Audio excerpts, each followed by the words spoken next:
Anyway, sorry, John, carry on. No. Worked it out now. It's all good, ladies. Right, we'll stop for now because it's danger, high voltage.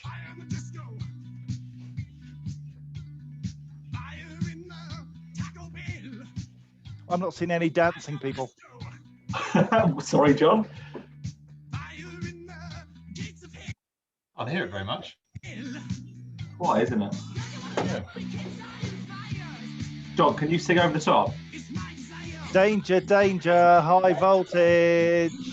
Danger, look out, doggies, here we come. In full disclosure, John can actually sing quite well. Danger, high voltage.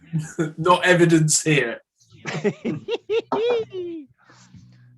5 seconds, people. Get ready to talk over it, Paul. Well, I never talk over it. So, hello everyone, and welcome to the EV Cafe. Thank you for joining us today for an episode on rural and urban operations in an electric vehicle. Before you ask, that's not actually Sarah acting as a statue there. However, I'm afraid to say that she can't be with us today, as she thinks riding around on a bicycle in Scotland somewhere is more fun. Anyways, we have a great show lined up, her loss. But before we discuss what's on today's menu, let's run through some of the digital housekeeping for the show, especially for anyone new to the session. We are not like your traditional webinar. We are here to engage with you, our lovely audience, which is why we make sure that most of the show is open for discussion. But we can only do this when there are questions. So please use the Q&A tab and get those questions in there as soon as possible. So also feel free to also use the chat box throughout to talk with us and the rest of the audience. But please do ignore it if it becomes too distracting, especially during the presentations. We've got some good quality speakers on today. We always want to hear from you. So a quick hello and where you are from would be really appreciated. And then lastly, finally, the last rule is for special guests and anyone that's joining the panel this afternoon. If you want to speak, just kindly please raise your hand on camera like you're at school. This is just to avoid crossing over each other because we could end up having a fair few people on the screen at any one time. So what's on the menu today? So, and why should you stick around for the full 4 courses? So we have Gunloga from Enzo Tyres and James Cameron from Mission Motorsport, who are going to tell us about their record-breaking hypermile challenge they did in Zoe last week. Then we will hear from 2 fleet managers that are also regulars and friends of the EV Cafe. To start with will be Vince Dignam, the business and transport manager from London City, who will focus on urban operations. And on the other end of the spectrum, we have the award-winning hypermiling champion and fleet manager for Brecon Beacons, Mr. Kevin Booker, who is going to talk to us about his experience of operating many EVs in a rural 85 million acre national park. Last but by no means least, another friend of the EV Cafe, Mr. Jan O'Hara, who is going to talk from a data point of view, how to use data to get more fleets operating EVs and how to make sure fleets get the most out of their EVs. So now you know the guests, you can start getting those questions in now if you like, and we'll get them answered throughout the show. I also have some rather big news about myself. So, well, after 3.5 years, I have decided to leave the Renault Group in pursuit of a new challenge. I will announce my new position next week on LinkedIn. I just want to let my EV Cafe fellow members know first. But you can't get rid of me. I'll be sticking with EV, and most importantly, I'll be sticking with this crazy bunch and with the EV Cafe. So that's enough of me, quite frankly. We all really hope that nodded, we all really hope that you enjoy the show. And thanks again for taking your time out today, especially on a lovely day, tuning in. And I breathe. Over to you, Paul. Oh, right, yes, Speaker of the House. I've got some announcements, more so a thank you, because, of course, you know, without all of our guests, this is not possible, and it can only get better with the support of our Patreons and our sponsors. So, first of all, we're going to thank My Energy for their sponsorship of us, and we are still in the progress of confirming others, which is great news. Which will be announced at a later date. But we've also got some great patrons, and we had a fab time in the Red Iron last month, which is our little evening, have a drink and a chat kind of thing. It was really good, really bounced our ideas around and things like that. But we'll give a special thank you to Lorna McAteer, Neil Durno, and Stuart Middleton for being our our premium patrons, and also Elmtronics. Actually, we don't actually know who in marketing is that person. They didn't come to the pub. Can't be Sarah then, because she'd have been at the pub for sure. And then we've also got Roger Atkins, Anikoma, Meta, Compared Leasing are also patrons of ours, and we want to say a big thank you, because without your support we can't look past just kind of doing this, but we want to do more things. We want to educate more people. We want to have a greater reach to people that just don't know how to transition to electric vehicles, or even much about electric vehicles. So thank you so much. And that's enough from me for now. So I think we're going to go straight on to Johnny. Help me out here. Love putting you on the spot, Paul. Yeah. So our first guest speaker of today is a guy that took a Renault Zoe last week. Sam, do you want to do some introductions, because you're familiar? You're friend of G's, aren't you? Friend of G's, yeah. I've not got an intro for G, but I don't need one really. G's is a guy I've known a very, very long time. He's a wonderful bloke who is shaping a whole area of the market that we really are aware of, but no one's doing a huge amount about, and that is tyres. So we're all driving around in zero emission vehicles, zero tailpipe, and that's great, but the tyre emissions is a tremendous pollutant, and whilst we can't do without them, there's certainly measures and ways in which we can get creative and provide a better product, to which my good friend here, G, has in abundance, and is proving it, not just talking about it, but doing it. And I'm sure that's what he's going to talk about a little bit today. But so G, apologies if I didn't do you justice then, because I had no plan whatsoever introducing you, but hopefully I've not done too bad a job. And over to you. It's been great. Thank you so much for having me on today's panel. And you're going to be following me. We will be James Cameron at Mission Motorsport, who actually did this world beating hypermile now last week, where we set the record for the longest distance driven on a Renault Zoe by 475 miles. And our belief was we could even have, in fairer conditions, we probably would have gotten above 500. So we might want to repeat this in the near future when the weather gets a bit better. But as a background to myself and my company, my name is Gunnlaugur Erlendsson, and everyone calls me G because my name is unpronounceable. I am the founder and CEO of Enzo, which is developing better tires for electric vehicles. And we do this basically because tires are the automotive industry's biggest, dirtiest secret. They contribute enormously to carbon emissions, air pollution, ocean microplastic pollution, as well as building mountains of wasted tires every year. Almost 2 billion tires every year are actually wasted. But what is actually surprising with electric vehicles is that in many instances, not all instances, before people start to shout about it, but in many instances, electric vehicles generate more tire pollution.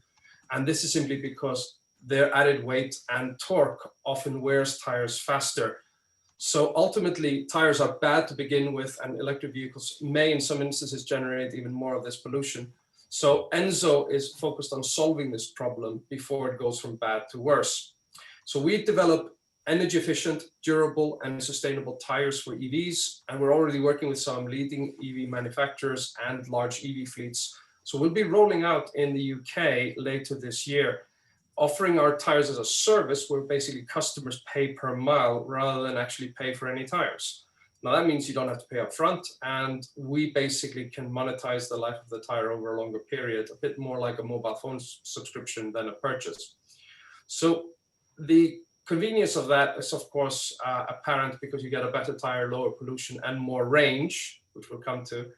And of course, the hypermiling competition was done on the same day that we launched our CrowdCube crowdfunding campaign to augment our raise that we just closed with the UK Future Fund.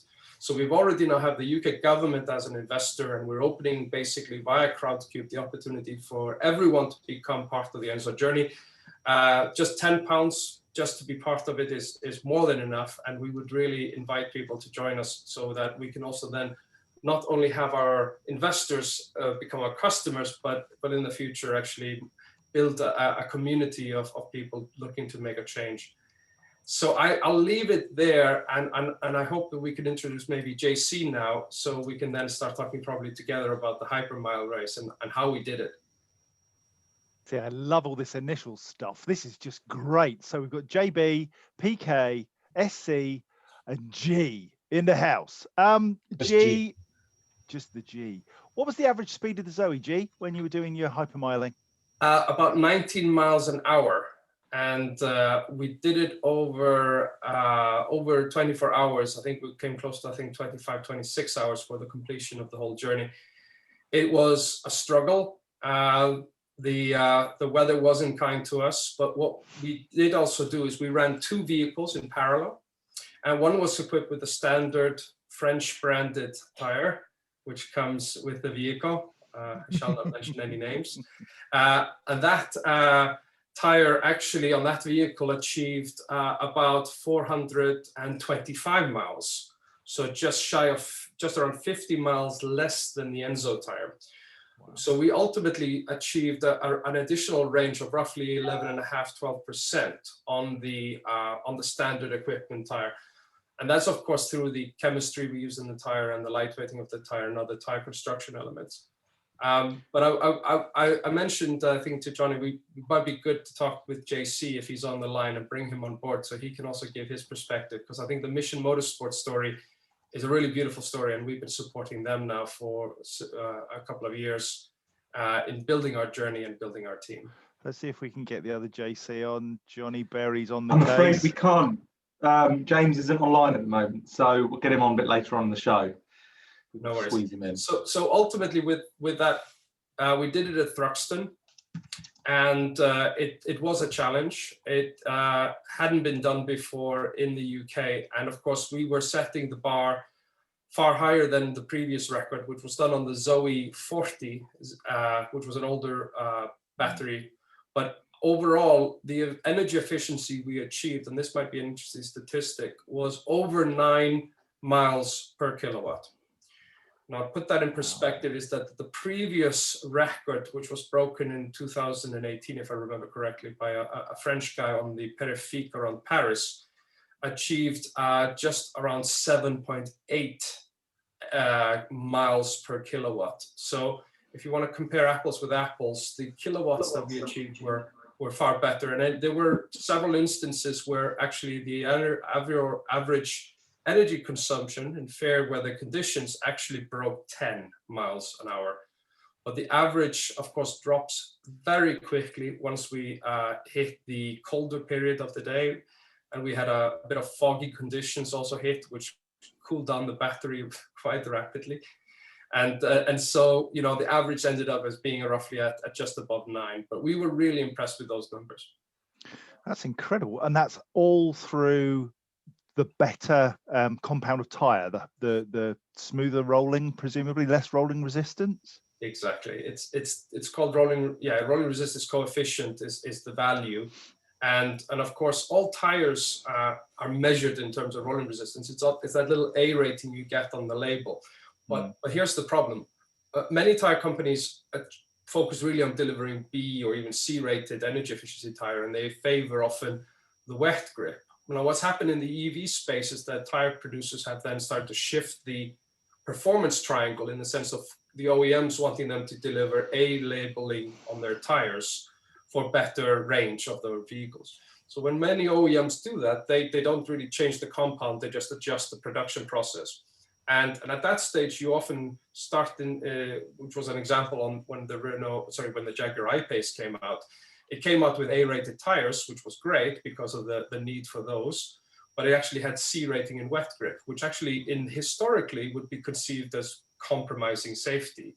So you've got a really heavy car that has a really relatively average braking on the tire.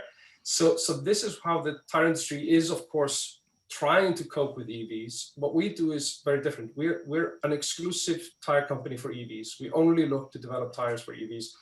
And of course, in the future, if our technology works in reducing tire emissions, in extending energy efficiency, and of course the carbon footprint of the tire itself, we may license this technology to other companies. So we're not necessarily holding it on for the benefit of, we want to benefit the planet by these developments.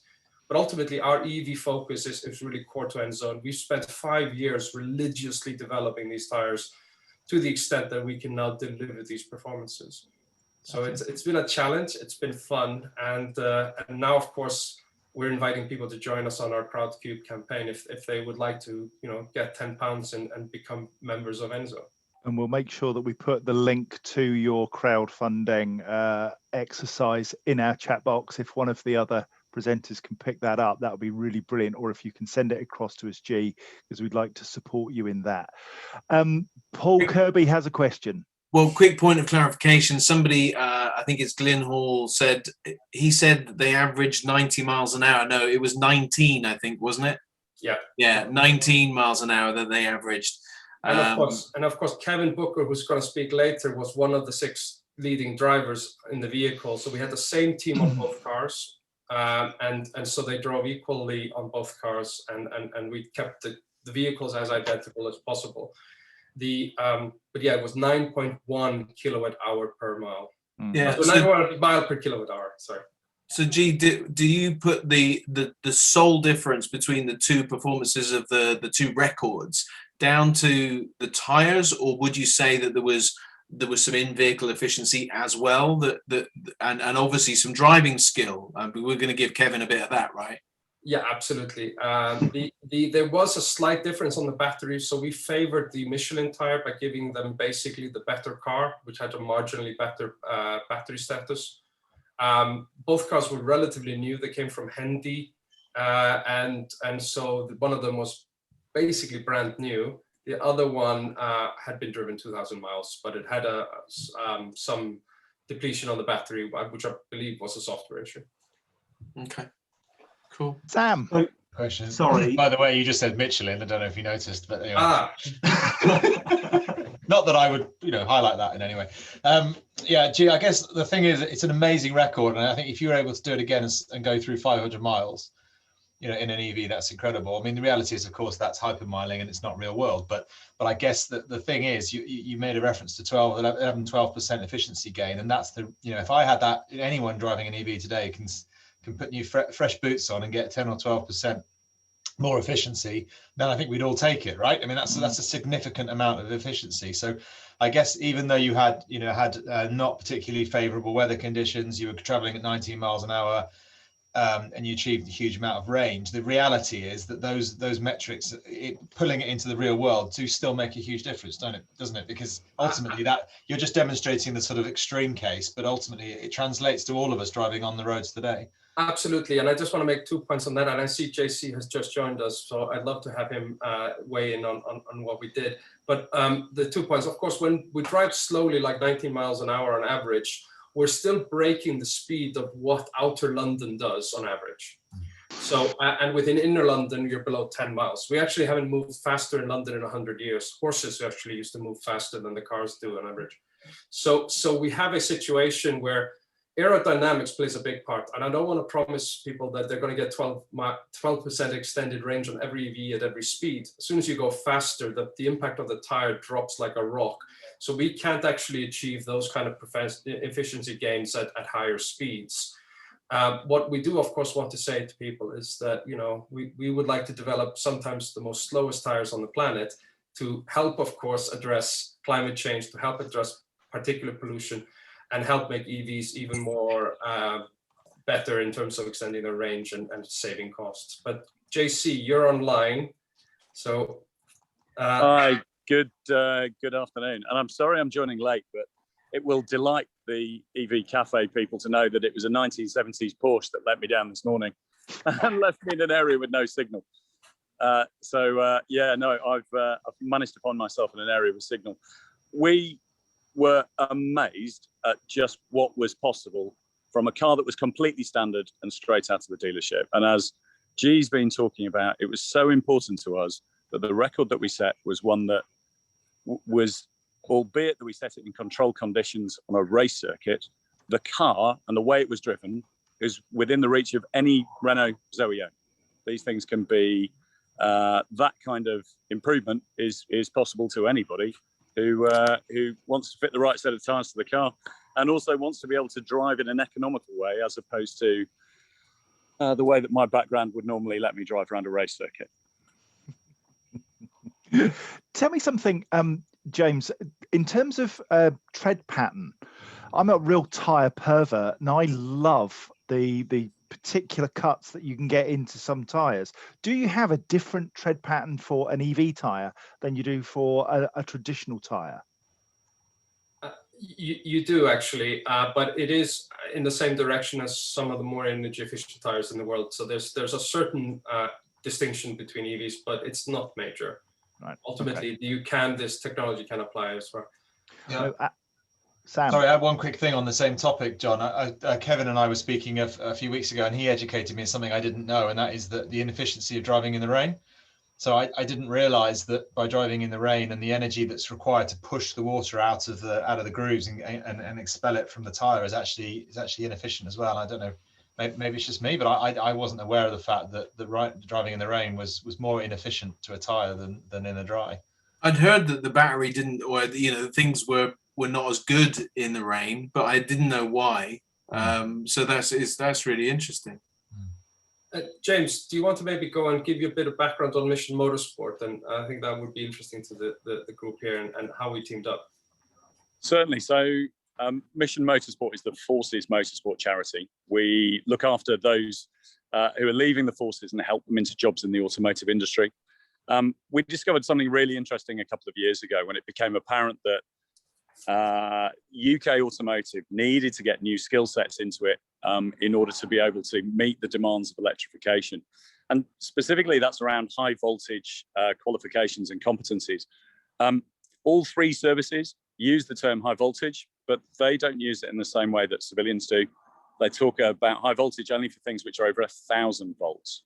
And what that means is we've got an entire generation of service leavers and veterans who've got the behaviors, the skill sets and the competencies because they're constantly working with stuff in the 400 to 600 volt range, but it allows, but it wasn't called high voltage. And typically from the military, they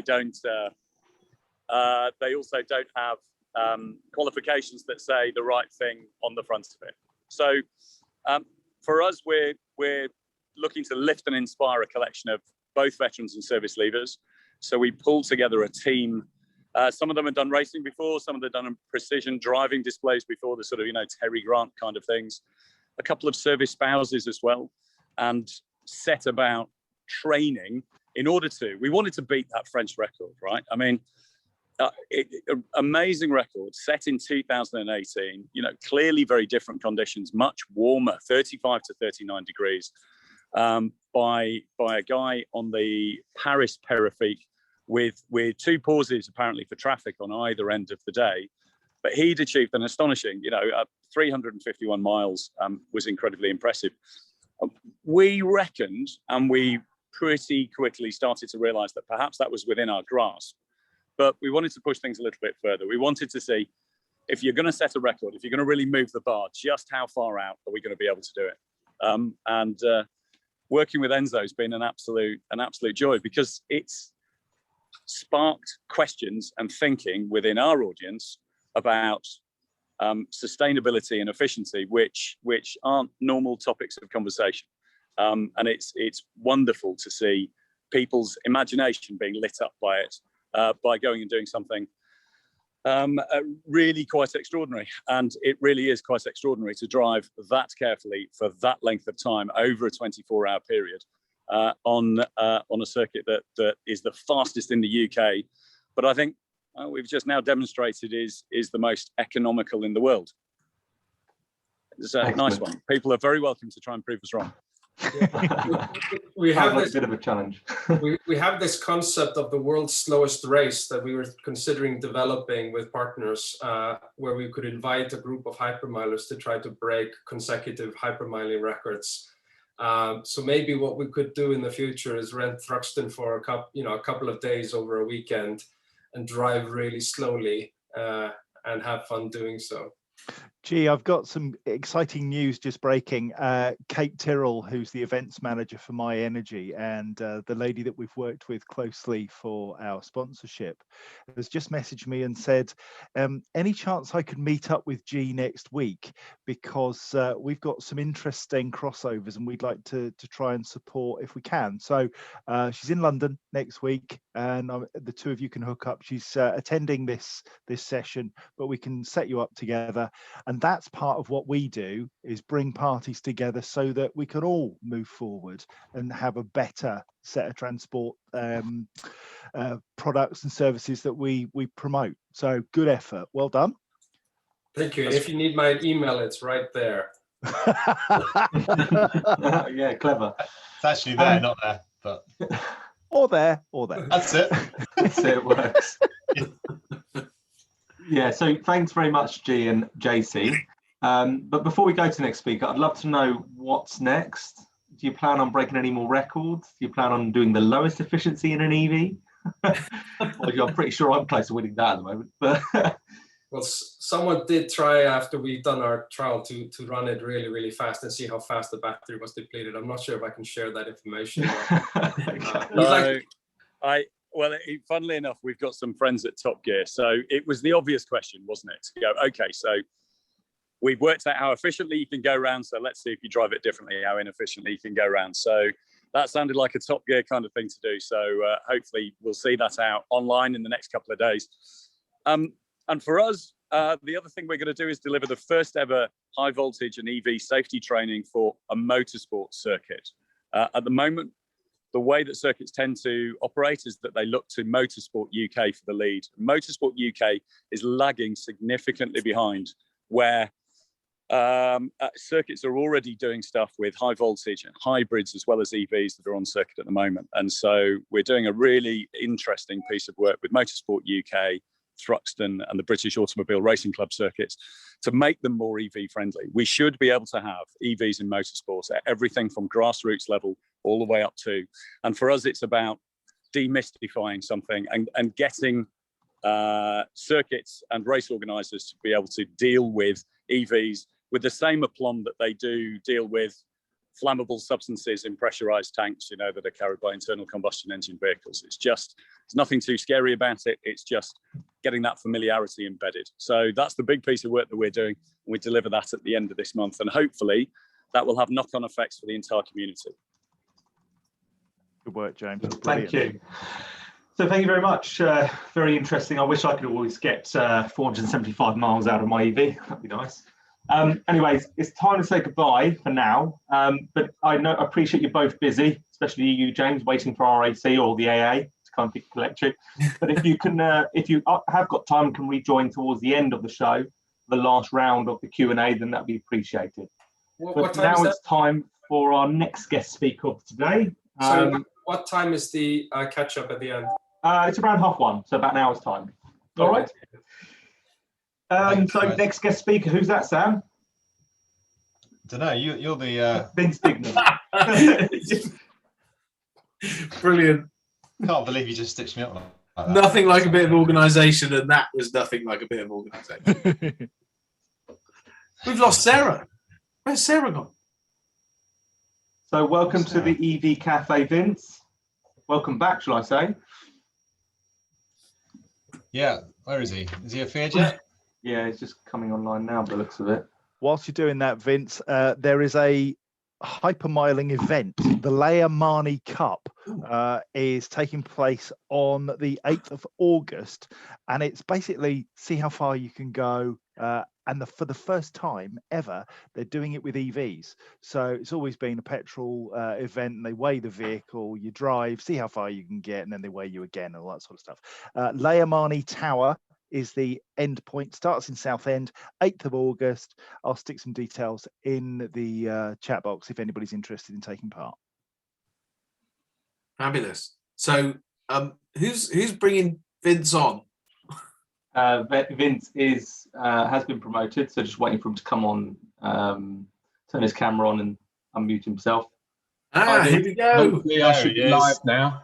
There was two of me at one stage on the screen. Yes. If only the world was that lucky.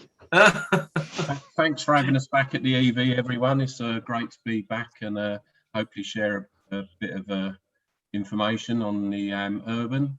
Yeah, well, Vince, thank you for joining us today to cover off the urban side of our urban and rural electrification piece. And I know that you want to lead with a story that Sam, if you can tee up that video to share, it's the one named bike or bin lorry and bike, which kind of gives it away. But it's a great image of the success that you're already having, and then maybe you can tell us about it once Sam's shown us the video. I cannot believe you stitched me up like this. Doesn't even whine a lot. Where's Sarah? Get her back. Sarah just gets on with it. Doesn't she? Johnny, you need to re-promote Sarah. Bin lorry and bike, is that it? That's it. That's the one, please, Sam. And everybody needs to listen to this with the sound on. Right. Okay, bear with me. Have you re-promoted? Yeah, she is. Yeah. She is, which is, you cannot start your video because the host has stopped it. Sam, let's get the video going. That'll be fine. Technical problems, that's what I like. Because you're really good with the Mac, aren't you, Sam? Yeah, brilliant with it. I'm actually on another computer entirely, and it's on a PC. So. Oh, here we go.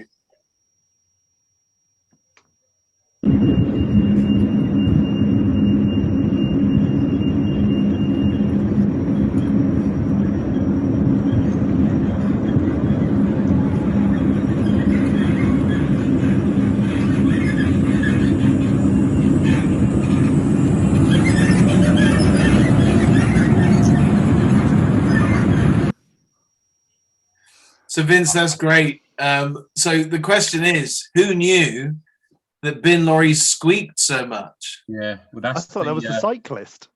Yeah, that's why we wanted to share the video. Paul and myself thought it'd be really good to share, just to show you how quiet it is, and most noise comes from the chassis creaking basically as it drives along.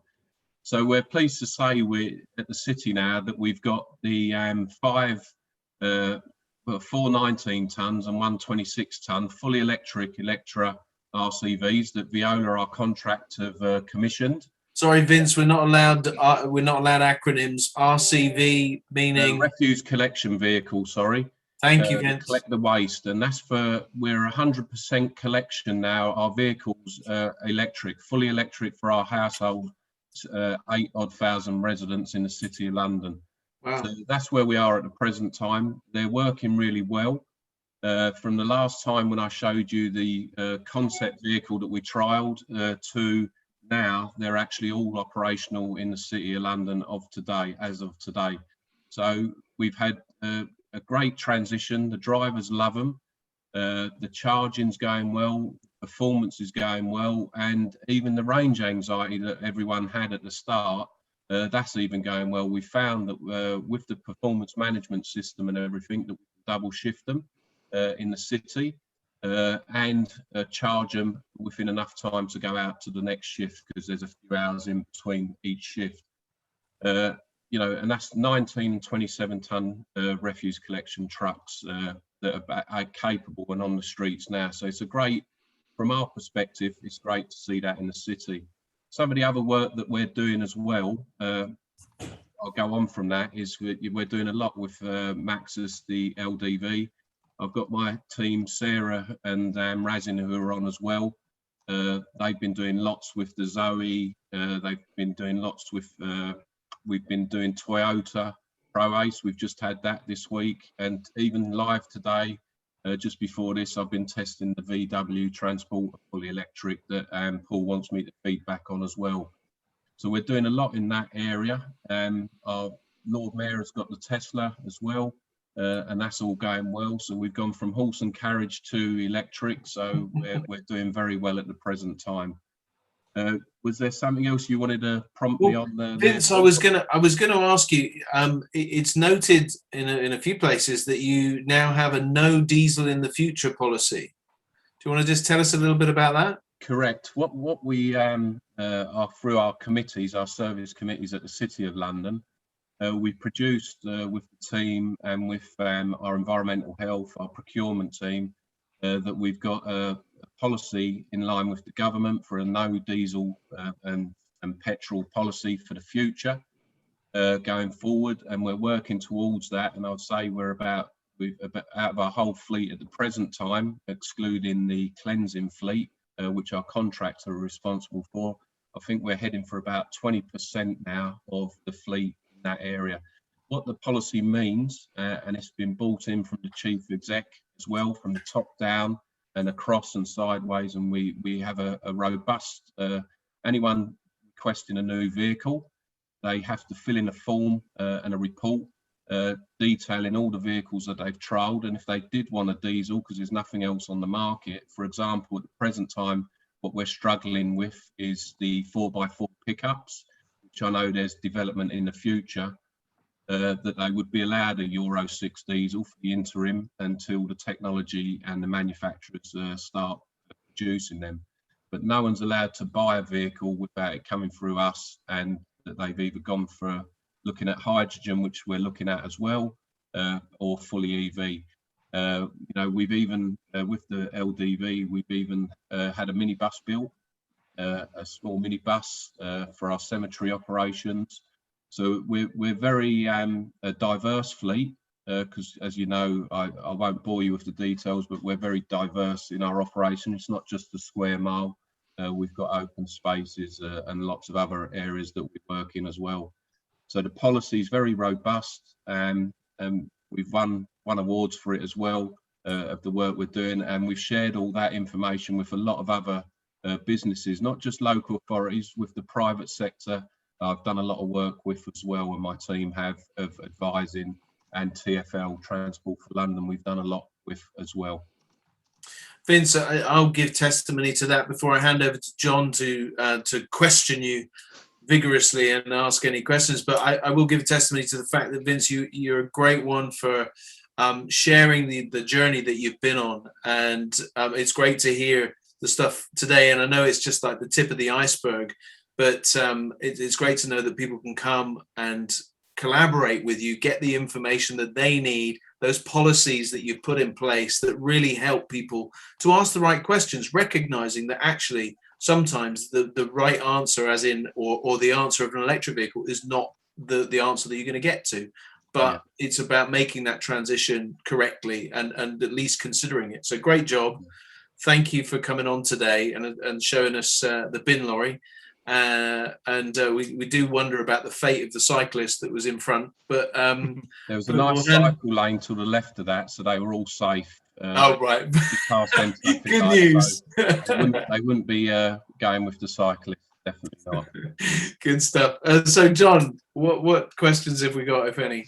So Vince has been popular. We've got a few questions. One around the size of the battery packs that they're there, Vince. What size batteries have you got in there? 160 kilowatt batteries. They take up around just under a ton, 800 kilos of weight. But as you know, the derogation was an 18-ton vehicle, but to boost the gross vehicle weight and the capacity, their gross vehicle weight is 19 ton, and our 26 ton is at 27 ton. And wow. Just to add to that, the person who asked about that, the battery, there's a battery management system on it as well, and it's got a brushless magnet TM4, which I wanted to add this in because after the tyre guy was just talking, which creates up to 3,500 Newton meter of torque. Wow, so it's got some poke. It's got some poke, and I think that's what a lot of the drivers like, is that it's smooth and it is pretty responsive, basically. Vince, have you had to do much convincing of drivers to get them to embrace electric vehicles, or has it been relatively straightforward? They get in, they drive it, and they think, "Wow, this is brilliant." Well, it's been better than we thought. We thought we were going to have a lot of problems in the transition, but even because we had the concept vehicle 4 years ago, and that gave us the heads up that it wasn't going to be a hard sell, because every one of them, I was in yesterday as well, talking live in the city to some of our drivers, and they just love them. absolutely 100% love them. You know, they said they're smooth, they don't feel as stressed. The noise and the trundling and everything else. The transition has been excellent, personally, you know, from everyone we've spoken to. Brilliant. Sarah Gray asks, how are you charging the vehicles? Well, we've had to, I don't know whether Paul can share some of the pictures, whether the technical part is, but we've got a smart charging system in place, which was designed by a company for us, for Viola. And it's got 104. We got the supply boards which supply 148. We're limited to 148 kVA at the moment, so we've had to do a lot of work from the city side with EDF to get a substation in to power everything, as well as the building. It's not just for the vehicles, I hasten to add, it's for all the building as well, the upgrades that are going into the building. So basically, I can share the information because I would take too much time explaining it. But for the 148 kVA, there's 19 vehicles at present plugging into this system, and each registration gets plugged in and it picks up, and basically it balances out what needs charging the most first, so you don't go over the 148 kVA and vehicles never go flat. It's all done on duty cycles and smart technology. It's quite a big infrastructure, as you can see, hopefully on the screen there. Yeah. And it's got all the charges from a 200 amp power cabling connection. And so, that's all DC vents? Yeah, all DC. Wow. Good stuff. Excellent. And load balancing is so important, isn't it, when you're running a depot like that with multiple vehicles? Yeah. And just one other thing, just to add on to that I'd like to share with people. It's not a negative. It's just if you're charging inside, there's some new regulations that are coming out, and our fire risk assessments. We're having sprinkler screens around all them areas inside because of the battery fire, as people know, can happen. And we got the curtain, like the sprinkler curtains coming in as well. So it's always good to do the homework before you put in, and that's why we did a lot of work in advance of this with Viola, our contractor, and our surveyors, of fitting the supplies in, because you can't just turn up, as you all know, and just plug a load of vehicles in and hope for the best, like, because people have had a lot of problems with that. So I'm more than happy to share a lot of this information if anyone wants to get in contact with me. Me and my team, Sarah and Razin, we're more than happy to share that information. That's really helpful, Vince. Thank you. Brilliant, Vince. JB, you got your just a quick question. Sorry if you've already mentioned this, Vince, but I wondered what was the range that you're seeing out of these vehicles?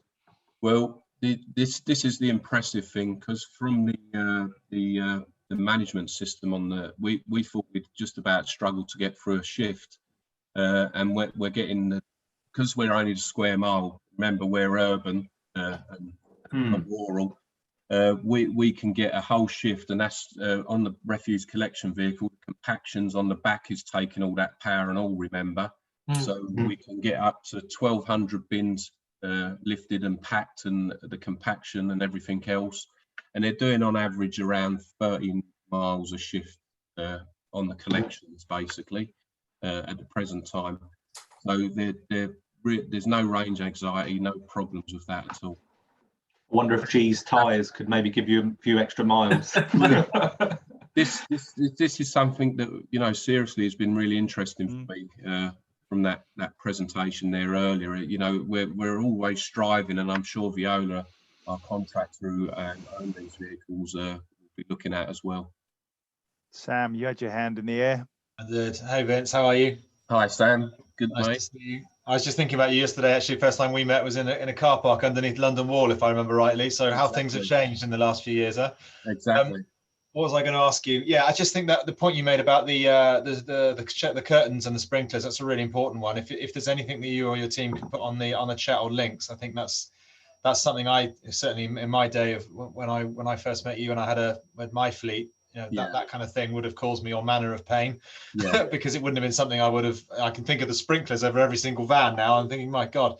So so I think that's really, really important information. That's probably something a bit fresh actually for us to consider. So if there's anything you can send to, because I'm sure there's lots of people listening that have fleets and will immediately be thinking, I need to do something about that. So whatever you can share would be really helpful. Yeah, no problem. Good man, Vince. John, were you going to ask the other questions? There's a question from Paul Barnfather. Indeed, if there's time, happy to do so. JB, We've got a couple more minutes. Yeah, before Kevin. we do have a few minutes. Yeah. Vince, couple of questions. What's the overall cost premium? This is from Paul Barnfather. What's the overall cost premium for an electric bin lorry?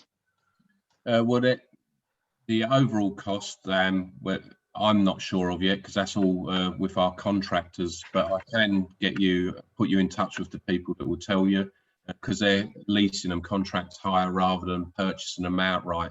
That's the deal that's been done with it. But they're basically double the cost of a conventional diesel truck. But I suppose it's that classic thing of the more people that buy them, the quicker the costs come down. So you're leading the way and you pay the premium for it. And the one thing I can say and add to that, we've done a bit of a study with the people who supplied it before we even bought the vehicles. And basically, when you look at the upfront cost, yes, it sort of makes you sit back in your seat and think, God, what are we going to do? But when you take off diesel costs, because remember, these trucks only do, if you're lucky, 5 miles to the gallon. And you take all the servicing out of that, your engine oil changes, hydraulics, everything else. Literally, we worked out the cost, and if you, at the end of life, over a 7-year period, you come out at the same sort of costs as a conventional diesel, and you can sell the batteries now. I believe. Vince, you say you break even at 7 years? Yeah, 7 years.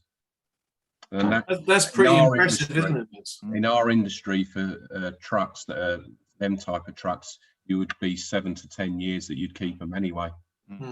Brilliant. So what's really interesting about that is the total cost of ownership model, whether it be a small car or a large HGV. Actually, it runs in the same sort of window of when, factoring all the things plus the other bits of maintenance and servicing and all that other stuff, Vince, that you won't have to do that you would have to do on the traditional combustion engine. Correct. It's just that fall back in your chair example or analogy you gave is flat. It's just wrong, isn't it? Because you just got to look at the total cost of ownership over the period and then work out whether it really is more expensive or not. And Sam, you make a really good point there, because what it is a lot of these I'm going into the private sector where I'm helping people as well. And their FDs, their financial directors, are just looking at it and going, no, this ain't going to make up. So I've gone in there and convinced a couple of people, look, unless something drastically goes wrong, this will, and when they get it, you've got to really explain it to them. And this is what all the manufacturers are going to have to do over time.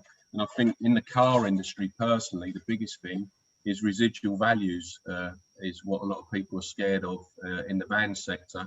And I think we've got to get over that myth and worry as well, personally. Yeah, I think what's going to be interesting as well is in 6 or 7 years' time, when you need to end of life those vehicles, whether you choose not to.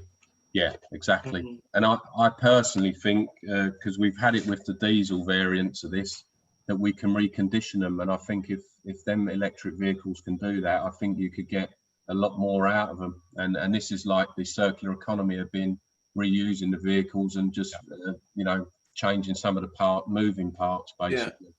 Vince, it's an interesting point made by Dave Bushnell and what I was thinking about, because we know how important downtime is. I mean, I don't know what your current downtime is on the diesel trucks that you've run, but I suppose it's a bit early days to know whether you're going to get significant improvement in the downtime, but maintenance alone should save you massive amounts of time. So the vehicles will be that much more efficient as well. Yeah, exactly. And for the first 3 that we had delivered a couple of months ago, that's what they're finding. The only thing they're coming in for is their O license checks, their 6 weeklies or whatever, and just the odd bulbs here and there, but nothing on the, you're doing away with all your leaks. you know, the weak points on some of them vehicles that we're operating are water leaks, hydraulic leaks and everything else, and it's doing away with all of that. Brilliant. But we won't know, as you rightfully say, Paul, or anyone else, until we're a year down the line or 2 years down the line, and when they start getting a bit older. I suppose it's that sort of 4, 5 and 6 year stuff that where they really get painful, and maybe this makes a massive difference. Who knows? And that's going to be the interesting thing for us to all find out. Yeah. Well, we'll invite you back in 6 years, Vince. Yeah. Okay. Hopefully I'm still going. Yes, hopefully we're still going too. Yeah, exactly. Thanks for sharing your very squeaky refuse truck there, Vince. I'd love to visit your depot and refuse trucks when you're more than welcome. Brilliant. Thank you very much. I might take you up on that. But now it's time for us to speak to a fleet manager in the rural locations. So Vince, goodbye for now. But if you can pop back on at around sort of 1:30, I think Paul is hosting the Speak of the House session. Absolutely. So I'm sure there's some stuff that we'll be doing around then. So we'll see you on a bit later on, Vince. I'm staying on, yeah. Cheers. Lovely. Thank you very much. Sam, over to you. Yeah, over to me. And Kevin, another friend of the show, been around with us for a very long time. There he is with all of his toys, as per usual. Very nice. So Kevin's intro, I didn't do Vince's intro, but frankly, he didn't need one. And frankly, neither does Kevin, but I'm going to do it anyway. So Kevin started his career in IT, always had an interest in cars. Started working with the national parks, of course, and all the fleet management thereof. So he's an IT geek and now a fleet aficionado as well. I'm making this up as I go along, Kevin, by the way. Yeah. So sparked his interest, full integration idea of cars, techs, renewables for a complete energy cycle. As for hypermiling, which he knows one or two things about, that started due to 70+ mile commutes in 2003. You started to challenge yourself, as we all do, to use less fuel and more laterally least charge getting to and from Brecon. It's made him decide to enter hypermiling events such as the MPG Marathon, the WLTP Challenge, which I like to think is way less than planned challenge, but there we are, and Leo Marni Cup. The latest record is in early July from John O'Groats to Land's End using the least energy in an EV and the shortest charging time. Team of 3, Kevin, Paul Clifton, BBC South Transport correspondent. He'll be covering it as well from the BBC. Fergal McGrath from the power train engineer. So I'm sure you're going to be telling us about your latest exploits. But yeah, Kevin, over to you. What I'll do is I'll just hopefully share my screen because I have a few slides. Hopefully they work. One sec.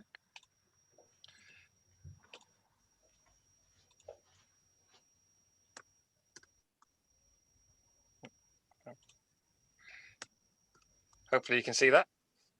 We can, Kevin. Well, it worked. I haven't let the IT side down. So just in case some of you haven't heard from me before, Brecon Beacons National Park, slightly different to the square mile that Vince deals with. We cover 520 square miles, so slightly longer distance. Fleet of 24 vehicles and one of 3 parks in Wales. The issue we have is a lot of those 520 square miles, no one lives in, so there's no electricity. So that's one of our issues. So 2016, we got our first electric vehicle, which is a Bmw Range Extender. I know lots of people who drive EVs will say that the BMW had the flap of shame because it could take fuel as well. But it was just to get people to get that confidence so that they didn't run out in the middle of nowhere, that there was a plan B. We found most of the time these cars usually reported errors because the fuel had been sitting in them too long and the engine hadn't been started. So, and one charge point. Rural area issues we had, it is basically there was no public charging available. So we rolled out AVs, but we had to roll out infrastructure as well. So there were no public fast chargers, no public rapid chargers, limited grid supply. So we rolled out 17 chargers and made 50% of those accessible to the public. Our car park in our office alone has 8 chargers just to cover our own vehicles. And that is now getting to the point where we probably need to add more to cover the other electric vehicles. And we're also rolling out vehicle chargers to staff. because we struggle, as like most organizations, there isn't an fully electric pickup truck.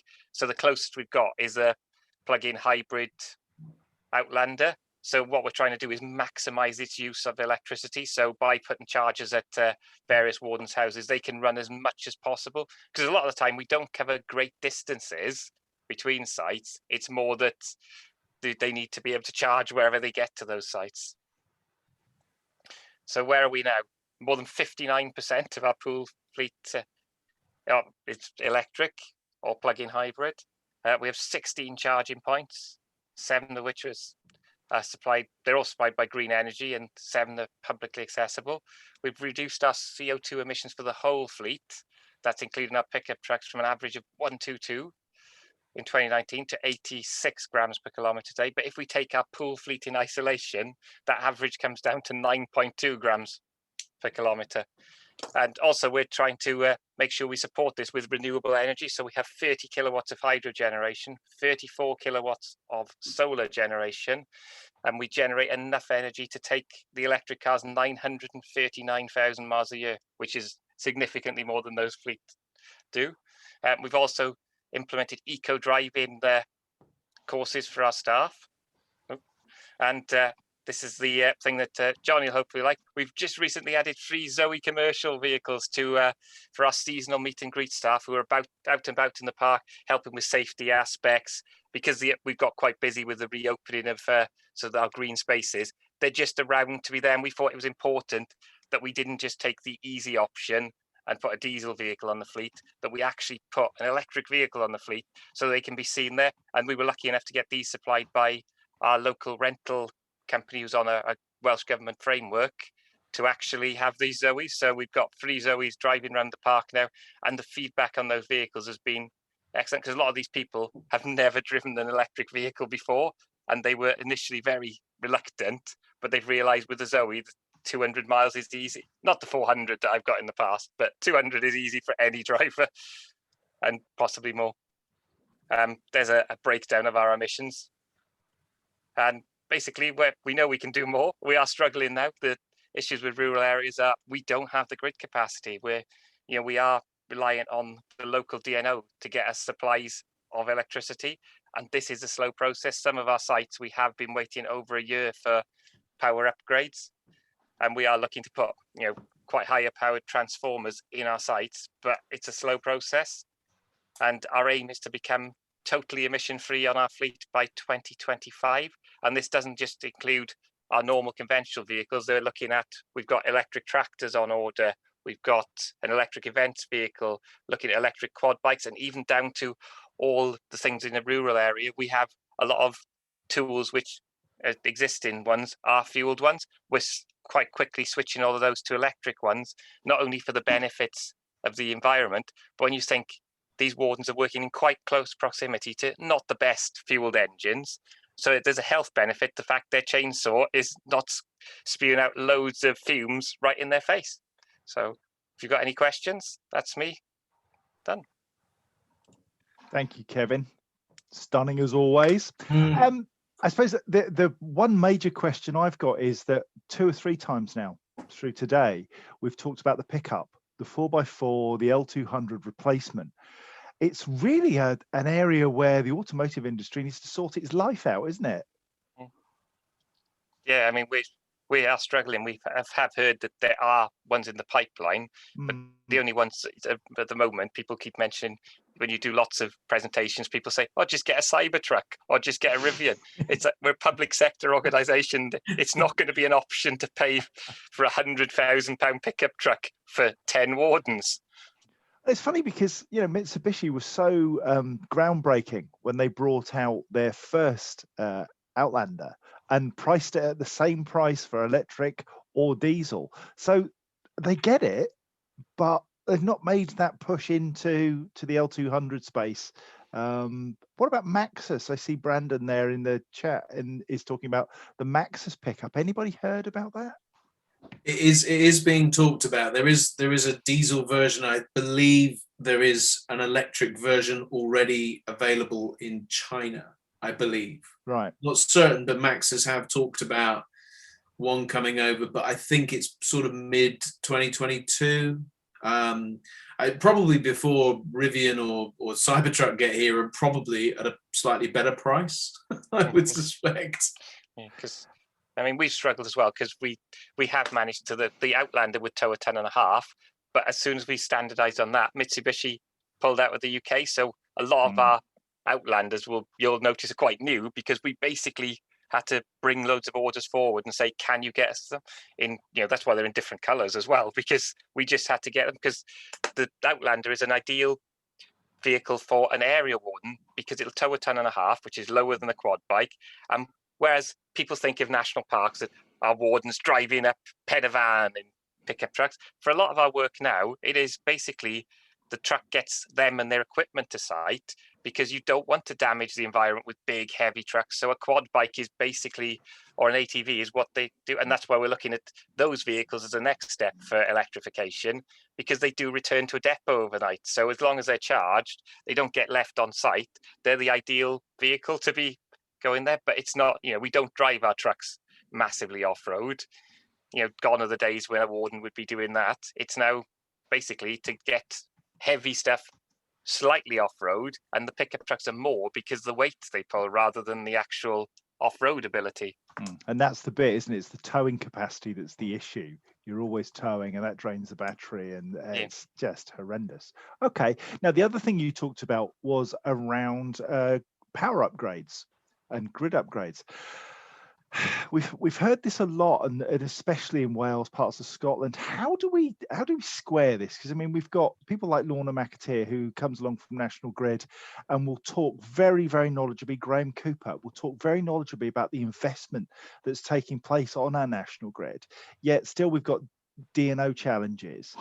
How do we make progress, Kevin? Do you think? That's a difficult one, because we've had orders in for potentially 2 years on supply, and you could end up that basically an entire fleet cycle is covered by you waiting for a power supply. But it's not just around the vehicle charging. We've got bigger issues on our sites. We want to put green heating systems in and heat pumps, and they all need a minimum of 3-phase supply. And array charging, if you want to fill your car park with chargers, you need still, it's all good, very good having technology to manage that supply. But when you manage that supply, you can only provide a kilowatt to each vehicle. You do still need more power for that. So it's just, how do we push them? I mean, it's a difficult one, because I think there's a lot of legislation which prevents them from doing stuff too quickly as well. So I don't know. I think it needs to be a sort of government push from sort of an off-gem, just to try and allow them to be able to deploy stuff more quickly. So there's lots of chat going on in the chat box, and I think it'd be useful, Kevin, if you got fired in there, because there are people asking how to get in touch with you, and there's talk about vehicle to grid. So we've put your email address. Someone's beaten me to it. Shamelessly in the chat box. So that's really helpful. Let's have a quick look at the Q&A, see what we've got. Whilst you do that, John, shall I? Yes, mate. I just wanted to, Kevin, what's clear is that there are some things that we can't do. And I think that what appears to come across is that some people focus on the things that we can't do and then do nothing. But what it sounds like is that you've seen the things that you can't do, but also look to find the things that you can do and got on with it. Would you say that that's kind of been your approach? Yeah, because we've had, people ask, how have you got your staff to cope with it? We're an environmental organisation. The cars can do more range than a lot of our fuel ones would normally do. So unfortunately, they've just had to get off. Our mission is to be zero emission. At the end of the day, we're a national park, so we should be at the forefront of green technology and showing it can be done in a rural area. So people have just they probably think I'm quite mean as a fleet manager, making them drive these horrible electric cars in the beginning, but now they've all got to, and we've actually got more staff who are asking, are we able to start things like salary sacrifice schemes? Are we able to get, and there's more staff who own EVs themselves, because they've driven and thought, oh, these electric cars, they're not too bad. They're just quite a quick pet. There's just a car that happens to be electric, and they're quicker than my petrol car. It's great. David Pickles, I suspect, is the guy from Joro who put in charging infrastructure, and he's suggesting that potentially One of the solutions could be for power, could be small to medium scale battery storage, so that you've got three-phase supply from a small single-phase supply that comes into your premises. What do you think? Yeah. And we've looked at that and always found the battery storage for the capacity we need quite expensive. Right. So that's why we've gone down the DNO route. But it's kind of one of those things. The DNO is, if you get the DNO in, it's significantly cheaper than the equivalent battery storage. But it's just the time scales they take. I'd love to have the facility like Sam and Grid serve with 5 megawatt hours of battery storage, but I think we'd never afford that as an organization. Technically it's 6, but but yeah, I'm just showing off. Yeah. Having said that, though, I mean, is there not an opportunity for you to do some arbitrage with the battery, as to Dave's point, around not just using it as a high cost asset to trickle charge and then unload a high DC when you need it, but also to be able to use it to trade and try and generate revenue from it at the same time? Yeah, that's the one thing we're looking at next, is models around that. But it's, again, because we've got such a small connection to some of our sites. I mean, one of them's 2 times 60 amp supplies spread across the site. So the DNO is a bit limited for what we could actually trade in. Trading in 3.6 kilowatts is not great. Sorry, I'm gonna have an acronym, police. We've mentioned DNO a few times. Just for those that don't know, DNO stands for, Kevin? It's basically your power generation company. So I didn't want to mention it. So it might be Western Power in one area, or District UK Network Power Operator, I think, isn't it? That's the one. That's the one. Distribution network. Oh, distribution. What do I know? Yeah. The other thing I would love to say is thank you, Sam, for the use of the word arbitrage. Oh, thank you. It had a slightly sexy quality, didn't it? Oh, it gave me a tingle. I'm not telling you where. Paul Barnfather asked, can you easily get electric industrial tools like lawnmowers and diggers? There is a slight delay on stuff because of the IC shortage, because my electric tractors have been on order for significantly longer than I expected. But basically, unless it's the really, really big chainsaws, everything's available from the brands that you'd expect. So, your big high-end brands. And it's just our wardens have really taken to those tools because they've realized how much rubbish they were potentially breathing in that close to, a little tiny chainsaw engine's probably not the cleanest as far as pollution. You're probably better off standing behind a modern petrol car than a chainsaw. So they've just found the benefits of that. Actually, one of our wardens mentioned the similar case to prove that. He used to be a smoker, and actually using his tools all day when he was going to the quit smoking clinic, they thought he'd started smoking again just because of the issues around the chainsaw. Wow. So that he said that put it into perspective for him, the fact that, yes, they're up to the modern standards, but it's still a combustion engine that you're that close to. It's always fascinated me when you've got sports events like the marathon and you've got vehicles, or the Tour de France or whatever, and you've got petrol and diesel vehicles as the lead vehicles in these events, and you've got motorcyclists bombing past. These people are elite vehicles and they're breathing in all this rubbish. It just fascinates me that we don't use EVs more. Good Sorry, point, Paul. John. Oh, mate. No. I wasn't putting my hand up. Sam is, though. I was. We'll just ignore Sam and just carry on talking. I just knew it was a gorgeous human being who had their hand in the air. I do apologise. It's easy to get the difference between me and Sam. It's easy to get us mixed up. Right. Yeah, 2 things. Firstly, it slightly amused me that Lorna spelled distribution network operator wrong, but she's a patron. Be nice. Oh yeah, sorry. I'm sorry. Yeah, she can kill me later. Nobody's safe. Yeah, typing too fast, she said. Yeah, I'm sorry. I'm terrible, aren't I? Kevin, I had a more serious question for you. I don't know whether you can speak to this or not, but based on your IT background, I suspect you might. But you mentioned about the shortages of electrical components. That's the 3rd time today I've heard someone tell me about the fact they've got a shortage of a particular electronic product as a result of delay. And is it capacitors or is it chips? Semiconductors, isn't it, Sam? Semiconductors. Is there so what is the sort of global issue here? Do you know what that's all about? Basically, it's if you've got to make ICs, they're made in a fabrication place. Yeah, so integrated circuits. Sorry, I didn't think I needed to. But basically, during the pandemic, lots of companies cancelled their orders within the production facilities, and you can't just ramp these up quickly because you think that these places that make chips are cleaner than a hospital. So there's not that many globally. So now there's a massive backlog, and it could be something that's a car could be stopped production for something that costed 50 pence. Well, the reality is one of the factories half burnt down. There was an earthquake by another factory. So two of the factories apparently have had big issues.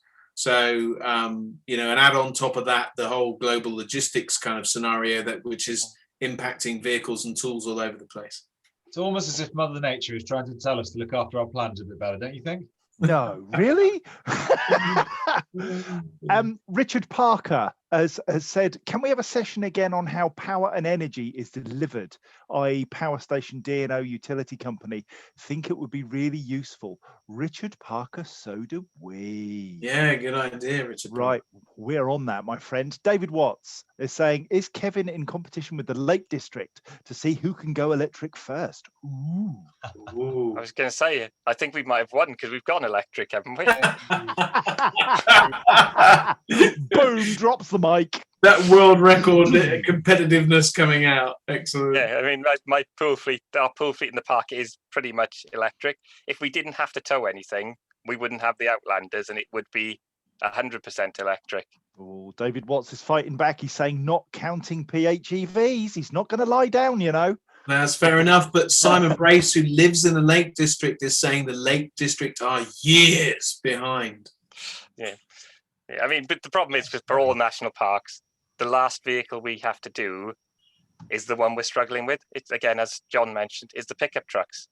We'd all be able to go electric tomorrow if there was an electric pickup truck that could do what our field ones do, but there is no manufacturer in the UK that's got one off the shelf. And you can look at converting older Land Rovers and stuff, but when you look at that, that's likely to be in the region of 50 to 60,000 a vehicle. And again, as I always say, it's public sector money, so it has to be spent wisely. So we can't afford to do those sort of conversions. It needs to be an off-the-shelf vehicle that is cost-effective. Kevin, it would be wrong of me not to ask, post-COVID and slight relaxation of restrictions, are you finding visitor numbers coming back up? I mean, we've found is the busiest we've had ever, hence the meet and greet staff that we've got in the Renault-Zoes. It's because some of the honeypot sites have massive parking issues. So we need people to be there to, because again, some people, these honeypot sites, people live there and all the residents have to deal with a massive influx of tourists, which the road infrastructure is not designed for. So it's just, that's why we've got people out and about to be seen. And again, it was important they were in EVs, but hopefully Johnny's happy that they're in Renault Zoe EVs as well. Johnny doesn't care anymore. Kevin, thank you, mate. Great to have you on the show again, but it's now time for the next section of our show, which is actually our news round section. And as some of you might notice, Sarah's not here today. So we're going to have to go live from Scotland to see Sarah. Sam, are we? Or over to you. Live from Scotland. Does he read the That's script? where she's holidaying, isn't it? Yeah, she is. We do have a script, we just don't refer to it. Don't look at it. Yeah. Oh, dear, it takes Well, guys, while Sam's doing that, this has been immensely interesting. I'm loving the contrast between urban and rural, and I love the fact that there's a lot of other stuff coming out as well, particularly around the chip thing. We're learning so much today. I'm learning. I don't know, but you guys already knew it, right? But I didn't realize a chip factory took 4 to 5 years to bring to fruition. You'd think potatoes, knives. I was going there. I knew it. Sorry, dad jokes. That's all I've got. Okay. I think we're ready. There's Sarah. Woo! Oh. Right, you ready? Yay. Brace yourself, everyone. Sarah, over to you. Hello and welcome to the lunchtime edition of EV Cafe News. I am Sarah Sloman and I'm not actually here. I'm mountain biking in Scotland, but I couldn't not be part of your event today because I love the EV Cafe crew and that includes you. So here we are, EV Cafe News, Wednesday the 16th of June. Despite the recent announcement, which blew our socks off, where Ecotricity and GridServe detailed a new collaboration to turbocharge the redevelopment of the electric highway, Ecotricity have now sold their pioneering electric highway charge point network to GridServe. According to GridServe, the sale will allow Ecotricity to advance its core green energy business, bringing forward several solar and battery storage projects to be built without government support.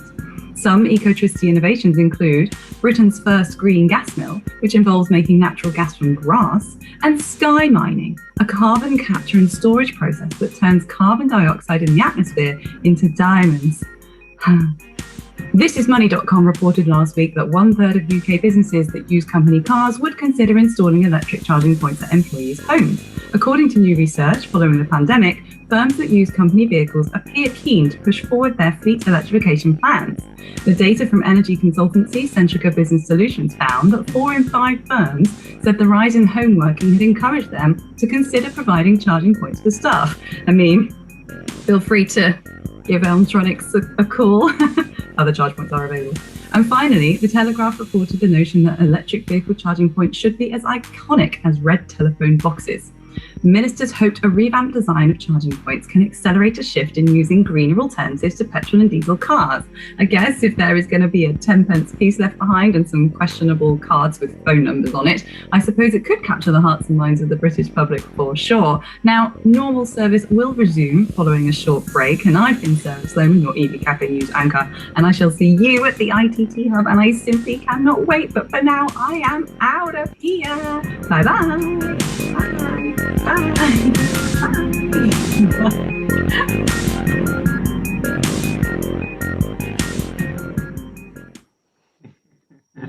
Oh, wow. That is brilliant. She's good, isn't she?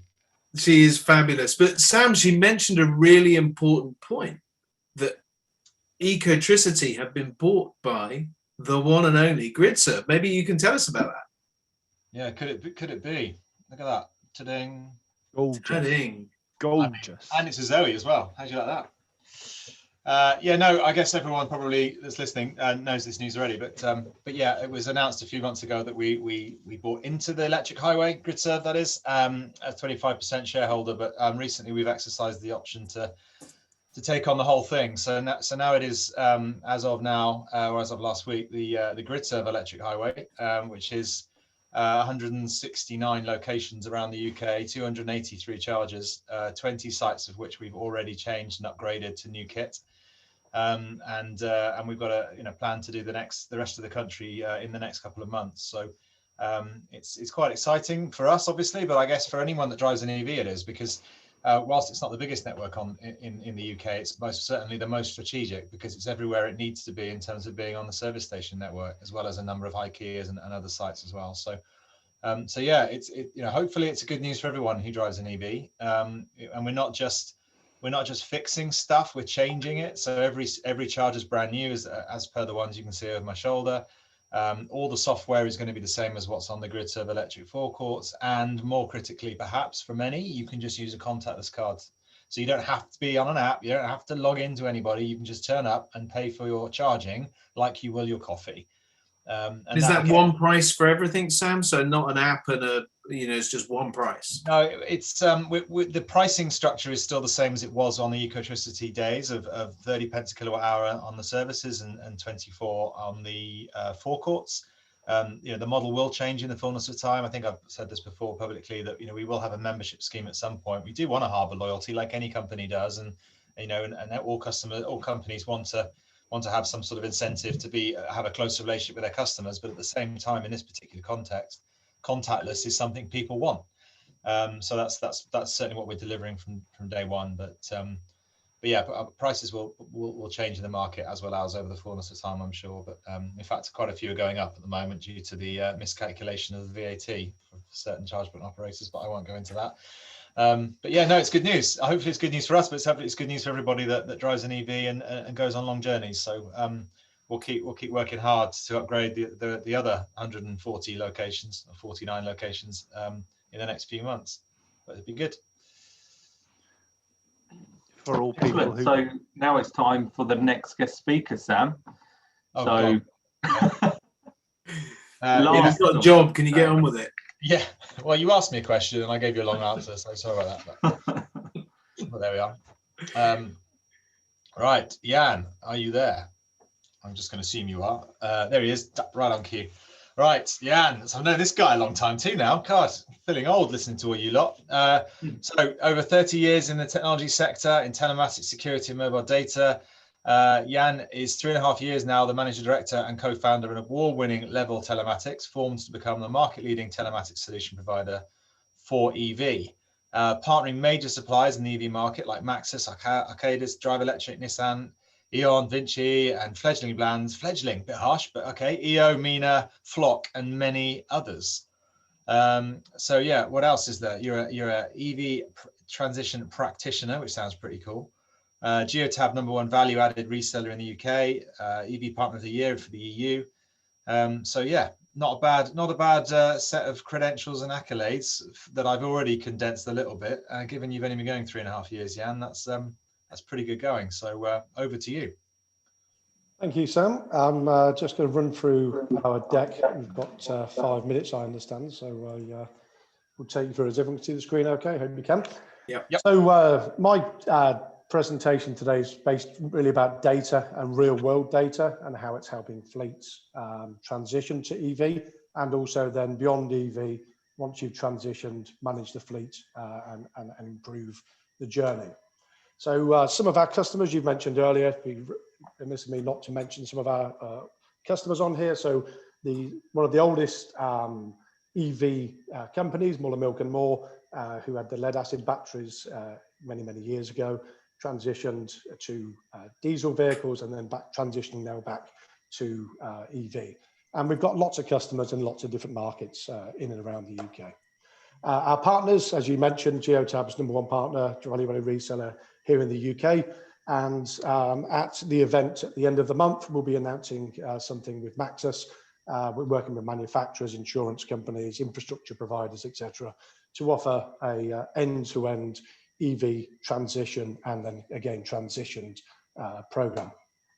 Something for data then. So looking at EVs, the OBD port or the connector in the Tesla, all of the data that appears on those connection points are different, and that's different not just per manufacturer, it's also different per vehicle. So when a manufacturer launches a new vehicle type, we have to send an engineer to plug into the connector port to read the data and then create some firmware, deploy it back to the vehicle so we can read the data from the ports. Okay.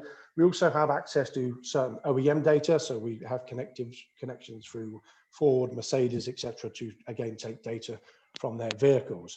Why is it important? Because there are 500 new models of EV coming to the market by the end of 2022, and sitting here today, we can support 162 current EV models, so we can read the data from there and show it on systems. Why is it important? So the data required to transition to EV, we have a product called the Electric Vehicle Suitability Assessment, which I'll cover off in just a moment. We have for EVs, live state of charge, if the vehicle's on charge or off charge, how much power is coming in to the vehicle, and then how much energy is coming out. So we're working on many vehicle to grid projects and also working with the Reflex Orkney team up in the Orkney Islands to decarbonise the entire island. That gives us the ability then to look at energy usage and also calculate the miles per kilowatt hour. And Sam, it's really interesting to hear what you're doing for your club. So hopefully with Geotab and our services, we'll be able to authenticate the vehicle on the charge point for fleets, because obviously fleets won't be issuing credit cards to their members. So you'll be able to authenticate the vehicle on a charge point and allow a charge session to happen. And because Geotab's an open platform, we can give you the data freely. The Evsa Journey is you take the data from your ICE vehicles, you run the product called the Electric Vehicle Suitability Assessment in the platform. That will tell you which vehicles can and can't transition to EV. It will also tell you the cost and the available vehicles that are currently on the market. It also takes into consideration the way the vehicle is being driven, so mileage and vehicles being driven. We can advise on charge infrastructure. We work with, just said, Arcadis for the larger fleets. We work with Mina for home charging capability.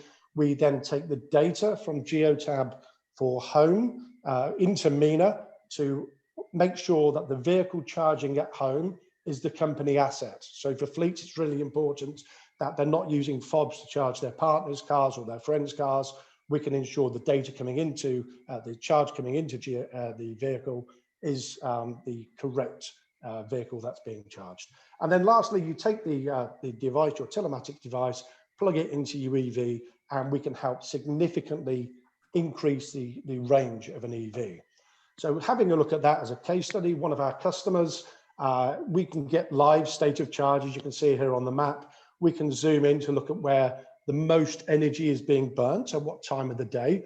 And then for this customer, we've helped them increase their range from 1 mile per kilowatt hour to 3 miles per kilowatt hour, which obviously is a sizable energy reduction and a huge cost saving benefit to them also. We have a nice pretty report on here which shows the electric economy of a fleet, miles per kilowatt hour, the distance traveled, energy provided for the vehicle, what that cost was, and you can change your price per kilowatt hour in here and also change your miles per gallon here. For this fleet, 260 vehicles traveled 241,000 miles in the 28 days. Provided 164,000 kilowatts of power. If it was a ICE vehicle, it would have cost £47,000 for the fuel. The EV cost was 24, so it saved 22,000 and 101 tons of carbon as well. And here is a pretty picture from our marketing team showing that data in a nice format.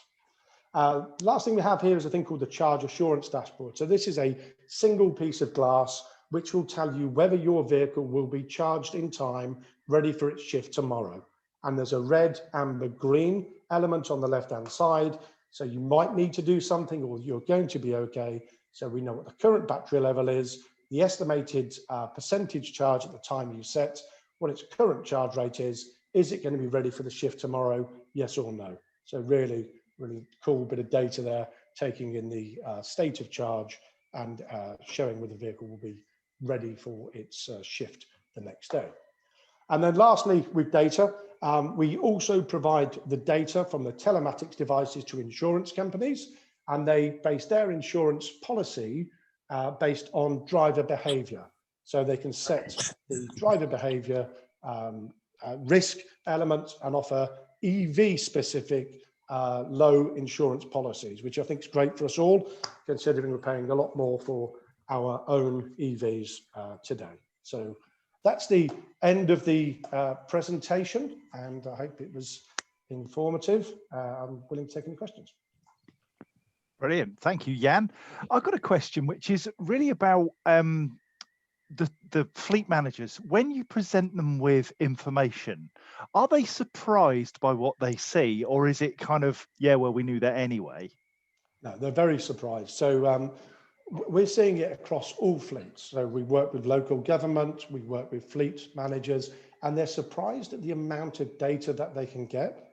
And when you put it into the format they need, first of all, when they're transitioning their fleet, to give them the data in the format to help them make that transitional journey.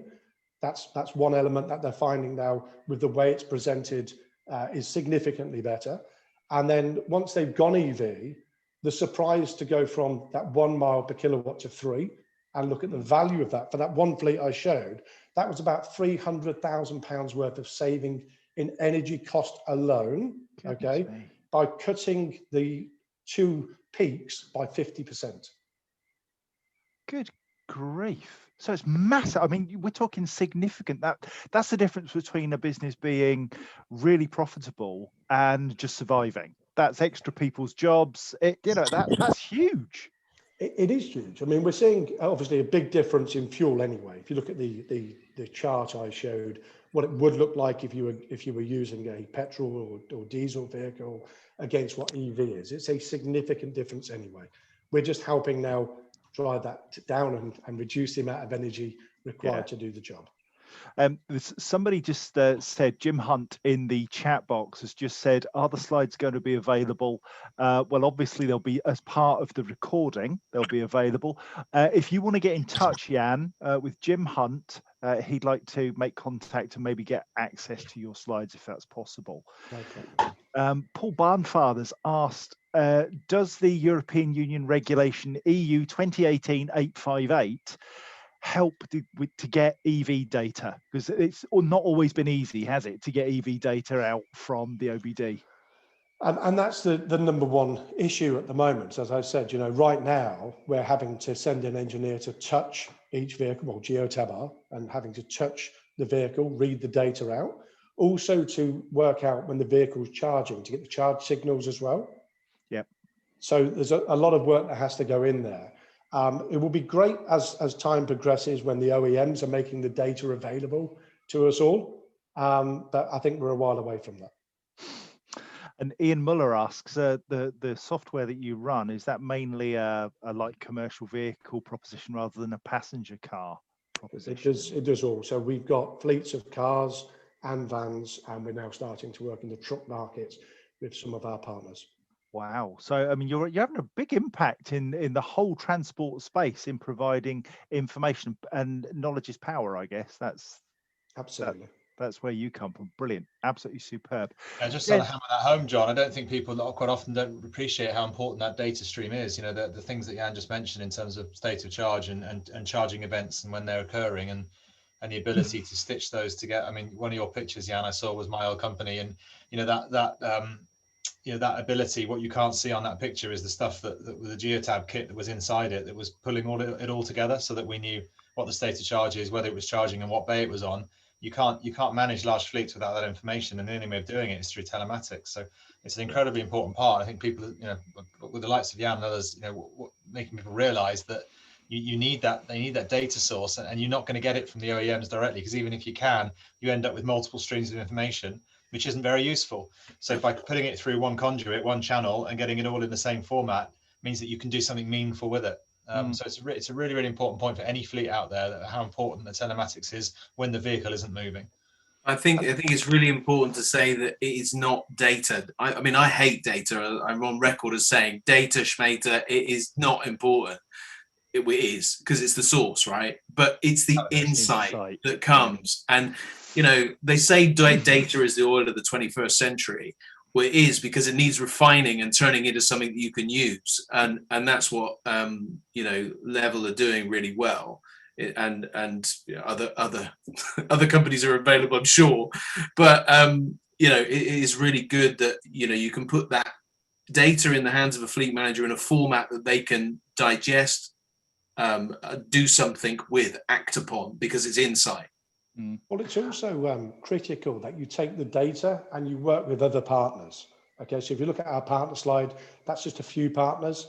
We want to work with everybody, really, where we can provide our data to make it easier for people to transition to EV. But once you've transitioned, we want to be able to go up to a charge point, just plug your vehicle in, and the session to automatically happen, and then a cloud-to-cloud billing transaction for the charge, rather than, for fleets especially. We're not, I can't see many fleets giving their company drivers a credit card or a debit card to charge on a public charge point. It just doesn't work that way. So authenticating on charge points, providing data for charge companies to identify which charge point it's on. So if the depot manager, when he goes out to plug a vehicle back in at the end of the day, that's what the EV charge assurance dashboard is to do, to potentially reset the charger before you have to go out to unplug it and plug it back in again. So sharing data is really important. Jan, sorry, John, just quick one. I just invite all the previous special guests back onto the show for the last half an hour, or last 45 minutes. Okay. Whilst they're doing that, Jan, some contact from Dave Pickles at Joro. Dave would very much appreciate speaking to you. He's got a client who wants the EVSA process carried out as soon as possible. His email address is in the chat now. He's dave@joro.co.uk. Jim Blair, old friend from, well, not old, but a friend nonetheless, from Arnold Clark, is saying at fleet disposal time, The battery state of health will become incredibly important for resale values. Can telematics measure the state of health across different OEMs? Yes. Woohoo! Yes. And we have a toolkit to do that as well. So we can make that available. What I'll do, I'll get one of our chaps, if they want to make contact, we can send you the toolkit that will show you the state of health. No problem. Yeah, Jan, what's your email address? I've got more people than I could shake a stick at saying, tell me his email address. What I'll do is I'll just pop it into chat, shall I? Probably use Yeah, that would be really helpful. Thank you. Because, yeah, you are a popular man indeed. Right, okay. So now is time for the Speaker of the House session. And we do have one, we have two people actually. One, a friend of Vince's who will come on in a moment, but the other, a friend of the EV Cafe, and also host to an amazing show that is going to be taking place at the end of this month, and that's Mark Griffin from the ITT Hub. So Mark's going to come on because, you know, I think there's a lot of confusion because of the government changing the rules and all of that kind of stuff. But Mark's got some really great news from us. So hopefully we can get him on. I need a nod from Johnny to say it's all good. Oh, he's disappeared, has he? No, he's on there. Mark, you there? I'm here. Ah, brilliant. So Mark, we can't see you. I don't know if Johnny can sort that out. It'd be lovely to see your smiling face. He'll be coming online in just a mo. Basically, he just looks like me. One. There he is. Hey! Gorgeous. Mark, is your better now? Yeah. I can hear you. Yeah. I got it sorted out. Excellent. You might need an operation to remove it afterwards. Tell us about the ITT Hub, Mark. Right, guys. Well, Monday's news didn't really make any difference to us about the ability to open because we've been assuming we don't get into the 21st of June milestone yet. So everybody can attend in 2 weeks' time, 13 sleeps with confidence. We've got a fantastic, I've just come back from 2 days down there, went down as an EV virgin to try my new electric car down to see how it would do 220 miles round trip. So I stopped for 20 minutes outside, had a cup of coffee in a hotel, the Holiday Inn, no plugs intended. Within 20 minutes, I went from 50% up to 90%, dropped into the venue and came back home. No stress on race. So that was brilliant as an EV virgin. We've got Tim Peake with 160 exhibitors. Everybody in the last few days has obviously been asking the obvious question, will it go ahead? Is it safe to go ahead? What do we do? I can just assure everybody out there that this is a fantastic 40,000 square meters outside.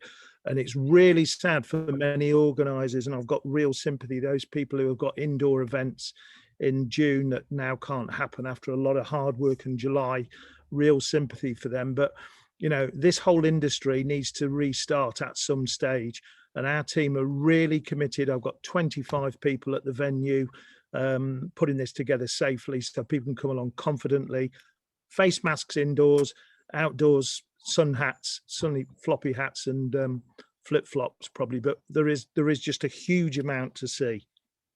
And Mark, we're really excited because obviously we've got a live stage. So come to the show, if only to meet us, the EV Cafe, but more importantly, to hear as we celebrate with about 18 people, the wonders of the show. So we'll be hearing from people like the CEO of Volta, we'll be hearing from various different other manufacturers of both vans and trucks, and lots of innovators. And we'll be getting to interview them and bring their stories to life so you can then go and see their stands at the show. So we're really excited about that. I'm really looking forward to it. So Mark, thank you so much. It's great to know that it's safe and going ahead on the 30th of June and the 1st of July down at the Farnborough International Exhibition Centre. And anybody that's coming, Paul, make sure you register early and bring that license, because there will be a license check on site for you to get behind vehicles and see stuff in action. and we'll see you all there, and we'll look forward to it. And hopefully the other ear won't be infected before then. But we're safe, we're good to go, and we're looking forward to seeing the EV Cafe on tour. Jan, you want to say something? Yes, so we'll be on the Maxus stand at the ITT hub outside with geotab devices in, and we're going to run a competition to see who can get the most miles per kilowatt hour. Oh, very exciting. Well, Kevin Booker will be down straight away. We're also going to just introduce Norman Harding, if he's available. I think he's on, from Hackney Council. And really, this is just to kind of reiterate a little bit of what Vince shared earlier, just to kind of talk a little bit about the rural and the activity that's in the centre of our big city, London. Is Norman available, Johnny? He's not online at the moment. Oh, right, he's disappeared off. Well, why don't we go to the chat box? John Curtis, why don't you pick up a couple of questions and we can have a chat with our lovely guests? Well, quick thing to say, John, if I may. Firstly, it's just amusing me that the last time we saw Norman on this show, he was dressed as an elf, and everyone else remembers. The Christmas show, yeah. Absolutely brilliant. And also, just a bit more about very quickly about our EV Cafe. You know, everyone that's listening, please do come and have an actual coffee with us. It would be great to see you all. We're with My Energy on the stand as well. So all the team from My Energy will be there, as well as EAV and the cargo cycle, as well as a Formula E racing car and an autonomous Twizy. So there is a bunch of stuff to see on our stand, as well as us lovely people. So please do come down and see it. Very good point, well made, Sam. Thank you. And a question for Mark Griffin, if I may. Charging facility. Somebody's just said they got a 300-mile round trip to come down and see us. Charging facilities at Farnborough. Yeah, we've done an arrangement with Zenobia Energy. Zenobia Energy are bringing in, and all of the electric vehicles that are going to be on demo will be there for use. And we have put in a parking place right next to the hall where cars can be charged. We're asking people to park for probably an hour or so that we've got plenty of facilities for people to park as well. My mission, guys, but don't tell the venue yet, is that we want to make sure that there is a serious upgrade on the venue for on-site charging next year, because only last week we announced that the venue have now acquired ITT Hub. They're investing in this to make ITT Hub the go-to show, make it the equivalent to the air show in the sector. So although this is our first year out, we're on a long-term mission to make this really the go-to place, and the investment in EV infrastructure is key part of that. So that's part of next year's plan, to get permanent charging on site. It's fabulous news, and I'm sure we can hook you up with one or two interesting or interested parties. Jan, some Adam Fletcher has asked, when do the peak battery periods usually happen? Oh, sorry, in terms of the usage. So normally first thing in the morning. So obviously when we're getting into the vehicle and traveling to your route. So we're seeing a bit of speeding there. And at the end of the shift where they're racing to get back to the depot. They're the kind of two major peaks that we've identified. Obviously in winter months, we see an even steeper peak at the beginning of the shift in that first half an hour. Superb. Thank you kindly. Marky Mark of the Griffin, I'm back to you again. Can you confirm the ITT website? Because itthub.co.uk is not working. Well, it should be working, because it was working 3 minutes ago. itthub.co.uk, unless it's being updated by our busy team, is the place to go.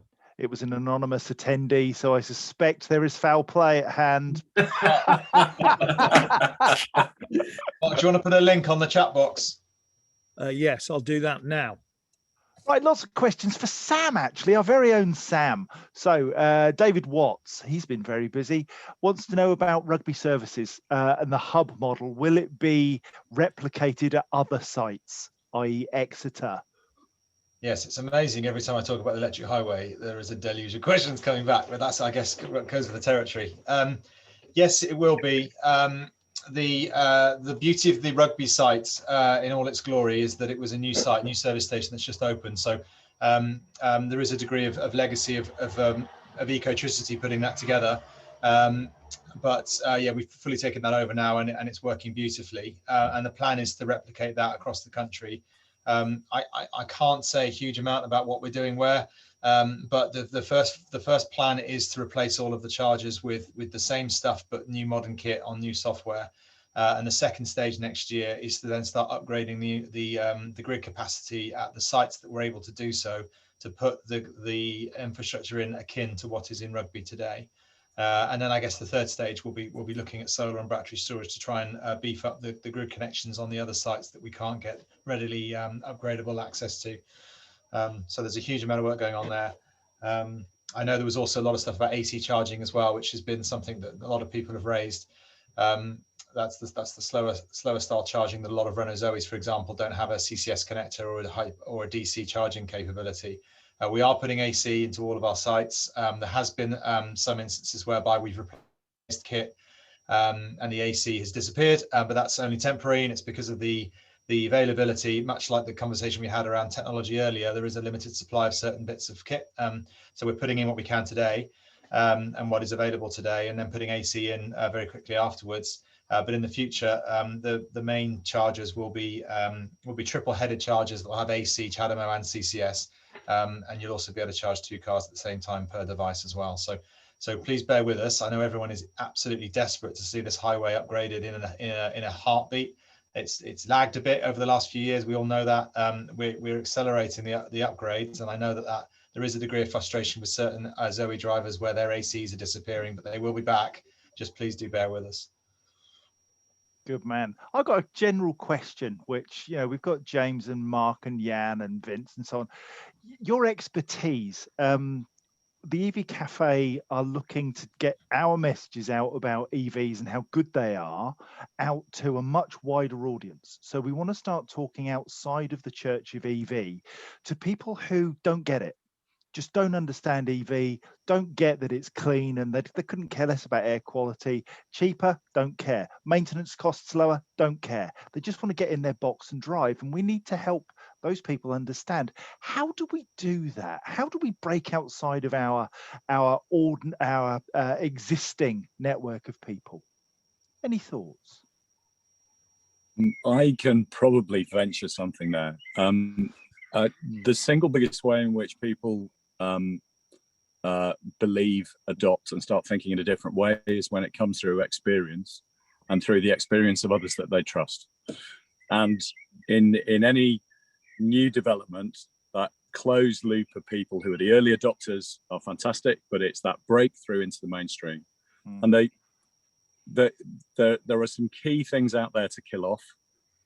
Range anxiety is the number one. That's the first thing. And of course, that's why we see efforts like Enzo talking about numbers which really are resetting for people, I think, expectations of what's actually possible. But the critical bit, though, is to actually get it into people's hands so that they can try it for themselves. Yeah. And by experiential stuff, all of the big automated brands recognize that experiential activity is the single greatest way to transform somebody's view of a new technology or of a brand, and to change their perception of it, to think about something in a different way. And anything that we can do which grabs attention, but ultimately results in somebody getting behind the wheel and going, I really like this. I like being able to hear birdsong at traffic junctions, and realizing that it's something that's applicable to their life, that they've experienced it themselves, but in a positive way, is the single biggest way that we're going to shape and frame perceptions. It's been really interesting for us because I've taken a team of absolute sworn dyed-in-the-wool petrol heads, of which I should probably count myself in amongst that. But at the end of it, they're having wholly different experiences, and ultimately it's because they've actually got to experience it for the first time. They've realised that a lot of their preconceptions that they had were wrong, and the single best way to do it is not with an articulate argument. It's not with PowerPoint. It's not even with a snappy YouTube video.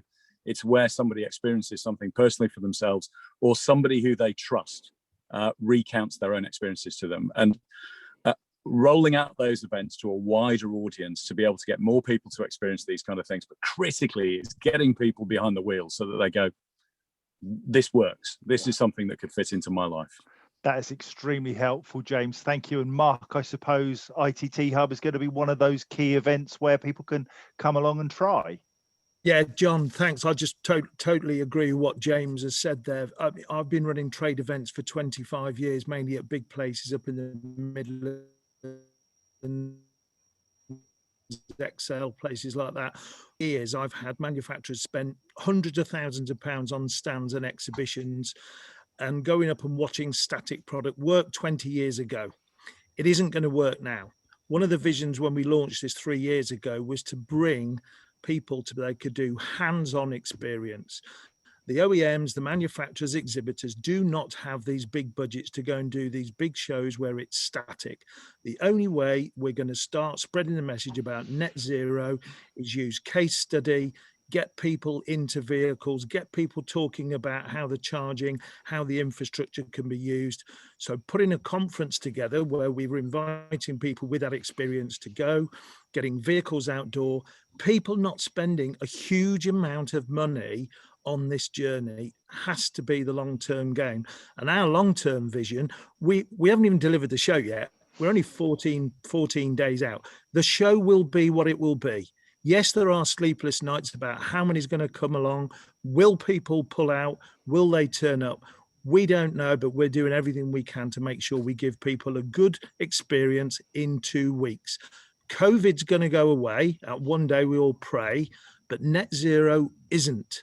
And the only way we're going to accelerate it is getting case study and people into there and join the family. And to ask the point about media, I know we've got senior journalists from the BBC. I know other reporters that are coming along on the day. They're interested in what this whole community's got to see. Some business media reporters as well, I know, are hooked in. So with people like National Grid on board, Volta Trucks, all of that, we've just got to spread the message wide with the national media as well. Thank you. I think for that. it's a great point that's been made about experience, and I think there's 3 great councils that I'd love to call out at this point in Kent, Leeds, and Coventry, who've partnered with Highways England to put on vehicles for people to try, and their vans, of course, they would be right. But it is the difficult area because I did a sort of a straw poll at a Wix one day and just said, listen, would you ever consider an electric vehicle? And he said, when they make an automatic one, I'll have a look.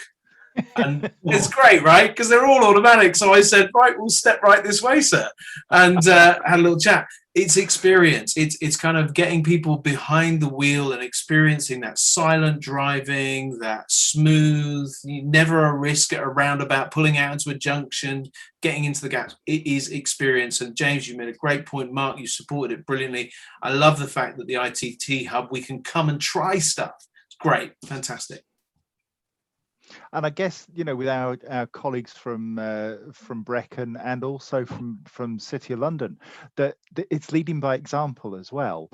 That not only can we get bums on seats, but that people can see, we can normalize electric vehicles by having those groundbreaking organizations showcase the very best of what there is, by having GridServe do what they do, by having you, Paul, with Vanarama, leading the way and showing what can be done. I think also, John, people will experience EV in fleet, so they'll have a EV vehicle to drive at work, and then having that experience, they'll then look to buy one for home as well. Yeah. Okay. And I remember years ago coming from the telecommunications industry, where BlackBerry used to give people their units for a free trial for 2 weeks, and then everybody kept it and everybody subscribed. So, we work with companies like Co2 and Drover and people, and I can see that model coming to the market to look at accelerating that growth as well. I think that's happening shortly. So I think it's coming. Yeah, because we've had the biggest uptake from having them on our fleet and people driving them. And, when I did that thing, with James and Mission Motorsport, seeing how into it by the end, I'll just do an extra lap. Oh, I can get another lap out of it. It was just kind of that sort of enthusiasm. And, they're all quite petrol heads and they were really getting into it. What do you call EV heads? Is it motor heads? Is it what do we call them? Motor heads. Oh yes, love that. You are indeed the ace of spades, Paul. just don't have the hair anymore. Oh, tell me about it, dear. Scott Eady was going on about, have you got new glasses and what's happened with your beard? Well, just so that everybody knows, let's get it out there. I think I may have alopecia, genuinely. So I've had to. I've been sitting here looking at James's beard, thinking I've got a beard, serious beard jealousy. Seriously, that's cracking. Adam Fletcher's asked an interesting question. What's the thing that you've been most surprised about, and what was most useful that you've learned from vehicle data? Those insights that you talked about, Paul. I mean, for me, it was. You're asking me? No. Well, no. Yeah, anybody. It was, for me, it was the 30% reduction in maintenance costs that you get as a result of using EVs. What about others? I can probably answer that one in terms of my old world with my logistics company and having the geotab stuff indeed in my fleet. And I think one of the big things that came out of that was the fact that we could quantify the data relating to emissions. And putting that against what an ICE internal combustion engine diesel van would have done, and the alarming differences between the CO2 emissions as a result of that comparator was dramatic, and it really helped shape the business in terms of explaining why it was a good thing. Everyone knew it was a good thing because EV versus a diesel, but actually being able to use the data to demonstrate it and go, well, here you go, here's the two use cases, was really, really powerful, and that surprised me at the time, if that helps. I think the surprising thing that I've discovered is when working with a fleet to sort of talk about what the average daily mileage is, and it's always way too many. It's always like, we do 200 miles a day. Oh, do you now? Right, okay, let's just have a look at the data, shall we? Let's have a look at the insight. Let's look where they go and all that sort of stuff. And you quickly realize that the average mileage is much lower than in real terms than people expect. And I mean, the average mileage in fleets is somewhere, it ranges from 50 to 80 miles a day, but there's a lot of fleets, and we talked to Kevin earlier, didn't we? Kevin said it's about finding the places you can do it. So the biggest surprise was there's lots of places that you can actually get started with electric vehicles. One of the things that we're looking at in the city, we've got air monitoring system. We've done it on our Euro 5s, Euro 6. Now we've got it on the electric fleet. We're seeing a drastic improvement in air quality around the vehicles and that where it goes throughout the city. I'll share it with you once I've got the final findings for the electric. But as Sam and the others were saying, cost of ownership, you are starting to see that shape up now nicely. And the biggest thing that we've seen on our contract and internally is the CO footprint reducing and going in the right direction and not the wrong direction. So that data is critical for us personally.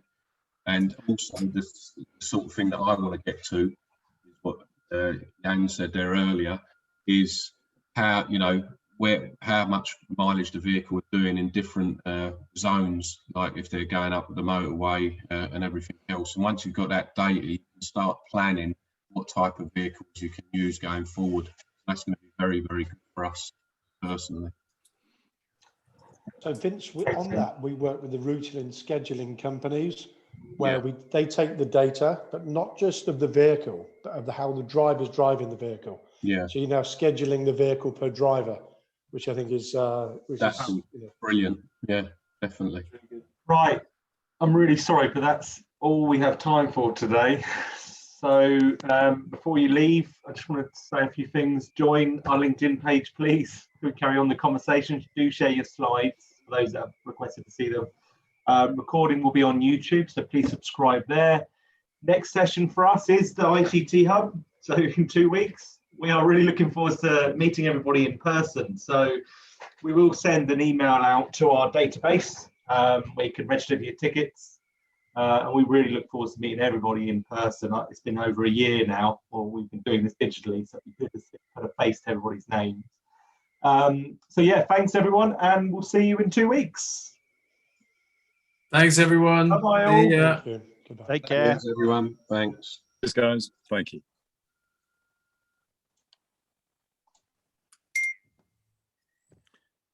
Well, that was very good. It was, Mark. It really was. It was very good. Yeah. Hopefully the Brecon Beacons bit was okay. It definitely was, Kevin. It's always a great celebration of joined up thinking. Well done. Very proud to see you all. See you guys. Hey guys. Bye.